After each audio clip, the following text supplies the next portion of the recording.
Welcome to King County Connects, a program that connects you with the regional issues facing us and the sometimes difficult decisions that elected leaders have to make on our behalf. I'm Kimberly Hill. This year, the county is updating the Comprehensive Plan, or the Comp Plan. It's a kind of blueprint for growth and development in the unincorporated parts of the county. We're going to talk more about the Comp Plan and what it might mean to you. Joining us today is Councilmember Larry Phillips. Mr. Phillips, thank you for being here. Great to be with you. You bet.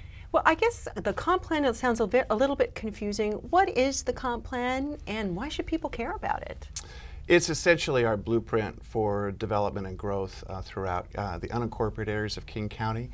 And so we use it to set the rules and the regulations, the zoning, if you will, for where housing will go, where jobs will be located, where employment centers will be, and how the infrastructure will serve that over time. So it's our very comprehensive look at land use on how we're going to grow in the future. Give us a little history.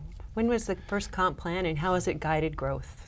Comprehensive land use plans have been around for a long time, but they essentially didn't have the force and effect of law until the States Growth Management Act passed back in the early 1990s. Since that time, we've been able to plan well in terms of where growth is going to be located, jobs and housing and the infrastructure to service it, in a way that we can make the best use of the taxpayers' dollars and with the force and effect of law. So when we pass a comprehensive plan, that means we must implement it. The zoning goes where we say it will, the development will follow where we say it will go. And that's the great value to it. And it has reined in sprawl. So the great landscapes you see across King County, which we all treasure, are now permanently preserved. Are there some success stories because of the Comp Plan? Have we preserved some areas? Some great success stories in terms of those landscapes, particularly in eastern King County. The Snoqualmie Forest, some 100,000 acres in the Snoqualmie, North Bend, Carnation areas, that's now permanently preserved. Much of the land along the Mountains to Sound Greenway, the I-90 corridor, now permanently preserved as working farms and forests. And then on the urban side of the line, on the urban side of the growth boundary, we've seen some tremendous redevelopment of neighborhoods and communities in a very positive way. Areas that really were crying out for redevelopment. And investment now by both the public and the private sectors has been made in those communities, and they're thriving and exciting places to live. So what kind of guidelines are we talking about?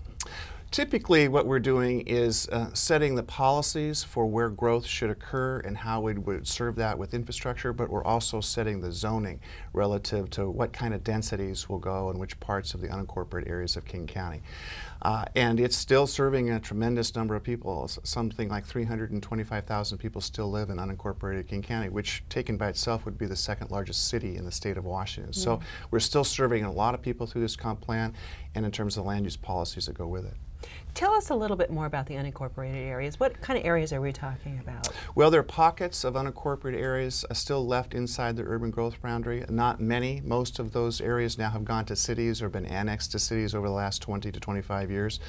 But largely the rural area east of the urban growth boundary now are still part of what we call unincorporated King County. And they're still looking to us as their local government for their services, including land use planning. So it's still a significant portion of the county in terms of planning and development. So you mentioned that a lot of folks that live in the unincorporated areas really depend on the county as their local government. Right. They do depend on us. We are the direct service provider for things like police service, and we also answer the call for emergencies when they need us. We also set the policies with regard to infrastructure for new roads and maintenance of roads. So they rely on us a great deal for the planning for where things are going to be in the future and how their infrastructure needs will be met. Back to the Comp Plan, tell us a little bit about the process. How are you going about updating it? This is a 4-year cycle. We take the Comprehensive Land Use Plan and we update it in a significant way every 4 years. That allows the plan to mature and see how it's working over that period of time. And then we come back and take another look at it. And it's a long review process. The executive sends out a draft plan for people to look at, gets some comments back, makes some adjustments, and then sends it to the council for review. And we do the same thing. So we reach out to the public we ask them, well, what do you think of this plan? We want to hear from you. Please make sure your voice is heard. How will these policies or new directions affect you, and what can we do to either sustain the plan as we've drafted it or change it for the future? So that public process is very important. So you guys are having a series of meetings to kind of get more input from folks. Yes, we are. The council is reaching out. We're doing 3 community meetings outside of the courthouse, going out into the community, unincorporated areas, and asking people what they think. We've already held 1 meeting, which went very well. But those meetings and that public comment and a chance to get more familiar with the plan and what we're doing is vitally important to the success of the plan, and also to make changes where necessary. How would people find out about where and when?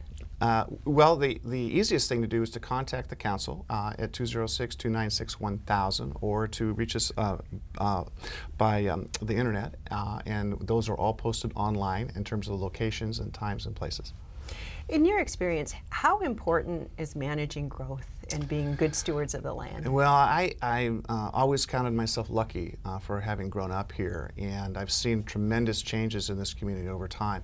From when we had runaway sprawl, uncontrolled, unmanaged growth, and we were losing the very unique aspects of living in the greater Seattle and King County region. And it was very troubling to an awful lot of people who were here, and even new people who were arriving, to see how sprawl was damaging the quality of life here. We've reined that in. Sprawl is no longer really an issue for us. We've been able to redirect where growth goes and into some very high quality communities, as well as preserve those farmlands and working forests that I mentioned earlier on a permanent basis. But the more important part is we couldn't afford sprawl today. Governments across the country, and we're no exception, are very strapped for revenue to meet the service needs and infrastructure needs.